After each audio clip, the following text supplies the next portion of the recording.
Turkish Airlines presents Business Africa.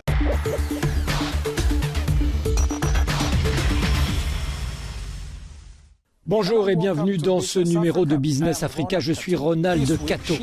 Les navires détournés de la mer Rouge évitent les ports sud-africains car les problèmes de capacité les rendent non compétitifs.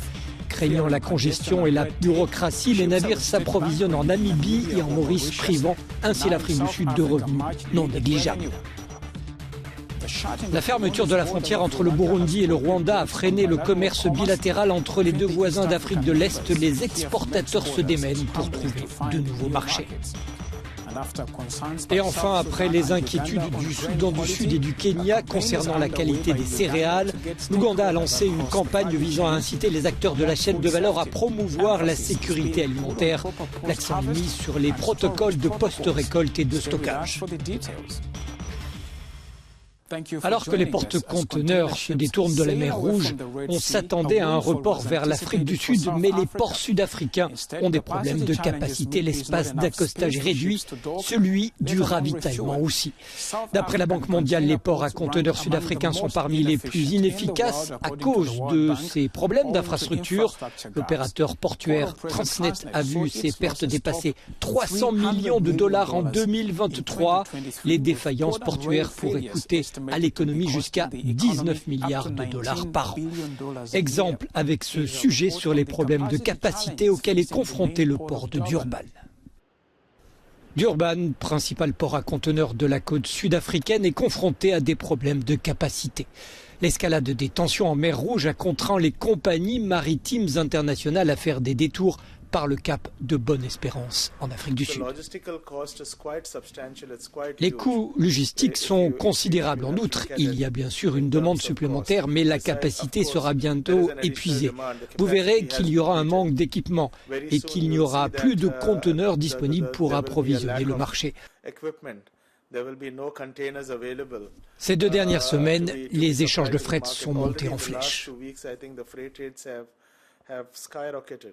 On l'aura compris, le nombre de navires faisant escale au port de Durban pour se ravitailler en carburant et en matériel a considérablement augmenté. Conséquence, la congestion a prolongé les périodes d'attente des porte-containers. Nous ne pouvons même pas accueillir nos propres navires parce que la période d'attente à laquelle Durban est confrontée est énorme. Elle est d'environ 20 jours à l'heure actuelle et c'est considérablement important. Cette augmentation des coûts de transport pourrait entraîner une nouvelle hausse du prix des produits de base. Marissa Lorenzo est une analyste indépendante des risques politiques et économiques qui se concentre sur l'Afrique australe. Merci beaucoup pour votre disponibilité. Les ports sud-africains ont du mal à faire face à l'augmentation du trafic maritime. Quelle est l'ampleur des problèmes de capacité ?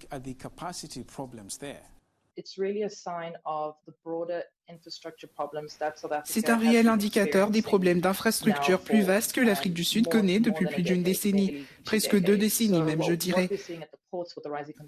Ce que nous observons dans les ports, c'est une congestion croissante due à l'incapacité à gérer l'augmentation du trafic. Nous constatons également un ralentissement des délais d'exportation. C'est vraiment symbolique du manque d'entretien des infrastructures clés, c'est-à-dire l'ensemble du réseau de transport.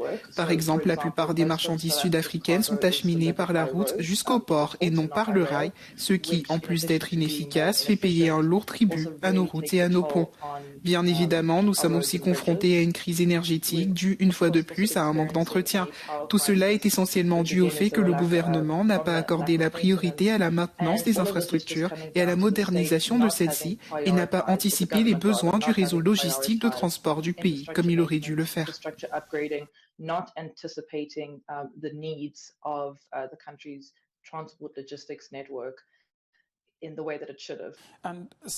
L'Afrique du Sud s'est efforcée de renouer avec la croissance ces dernières années. Diriez-vous que la crise de la mer Rouge a été une occasion manquée ? Alors, la dernière fois que l'Afrique du Sud a enregistré une forte croissance économique remonte à avant la crise financière mondiale. Et à vrai dire, pour être juste envers le gouvernement, l'économie sud-africaine est fortement exposée aux conditions mondiales. Nous avons traversé plusieurs crises qui auraient pu avoir un impact très profond sur l'économie sud-africaine, car nous ne sommes pas isolés ou séparés de ces événements. Cela dit, certaines décisions prises par le gouvernement n'ont peut-être pas facilité les investissements.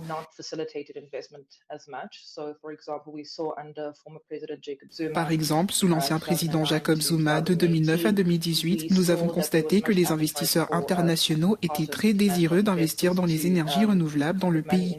Malheureusement, ce projet a été bloqué en raison de la corruption et du manque de volonté de l'État à l'époque pour répondre à la crise énergétique.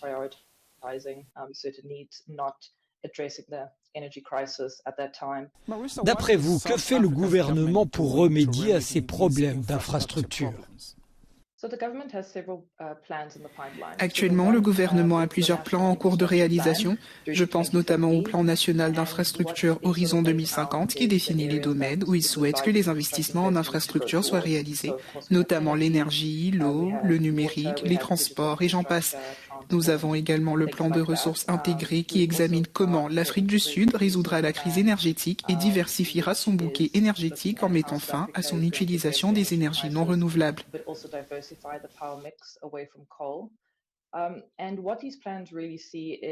Afin de concrétiser ces projets, le gouvernement devra bien évidemment faire appel aux investissements du secteur privé. Il existe un plan de privatisation de certains ports, mais cela peut représenter un sacré défi en Afrique du Sud en raison de l'influence des syndicats. Et comme je le disais, cette situation est le résultat de décennies de manque d'entretien des infrastructures, donc ce n'est pas quelque chose qui peut être résolu du jour au lendemain. Marisa Lorenzo, merci beaucoup pour votre disponibilité. Merci beaucoup. Le Burundi a fermé sa frontière avec le Rwanda, bien que les raisons soient politiques. Cette décision a mis un terme aux échanges commerciaux entre les deux voisins. En 2022, les exportations du Rwanda vers le Burundi s'élevaient à 3,8 millions de dollars. Commerçants, transporteurs et fabricants rwandais se démènent pour trouver de nouveaux marchés. C'est à voir dans ce reportage de Diana Iriza. La fermeture brutale de la frontière entre le Burundi et le Rwanda a entraîné de nombreux problèmes, laissant les chauffeurs de camions et les commerçants transfrontaliers bloqués. Cette fermeture a perturbé la livraison des marchandises, obligeant les chauffeurs à emprunter un itinéraire plus lent en passant par la Tanzanie, ce qui provoque des pénuries de marchandises.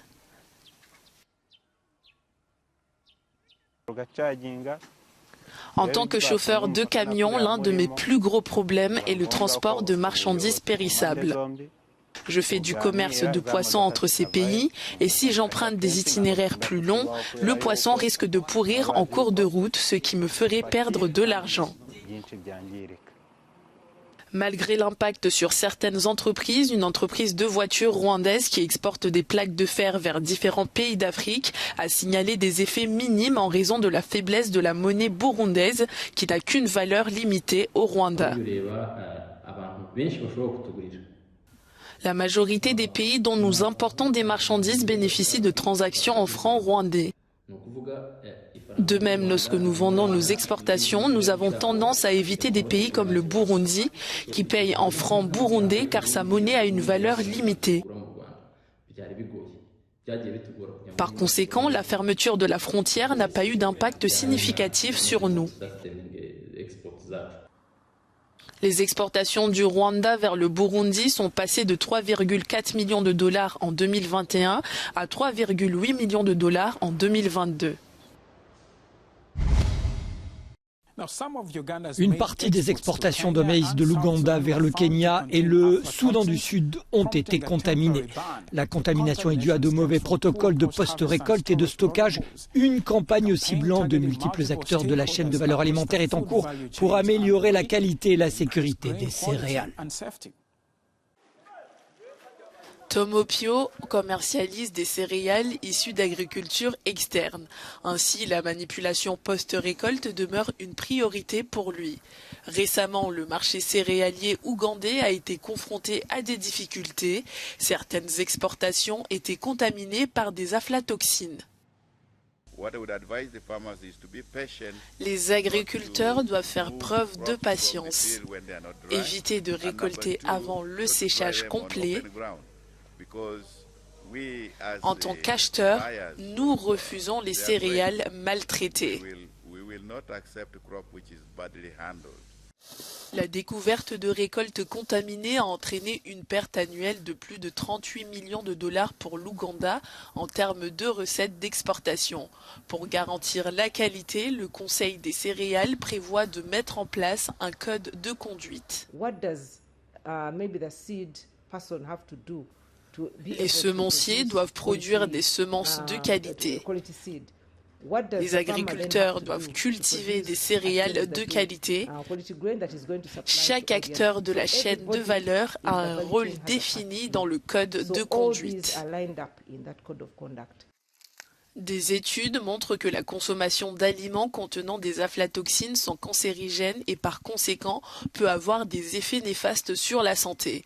Les défenseurs des droits alimentaires estiment que l'adoption de réglementations ne suffira pas à pallier le problème. Et voilà ce qui conclut cette édition de Business Africa. Je suis Ronald Cato. L'actualité se poursuit à l'antenne et en ligne. Je vous retrouve dans un prochain épisode.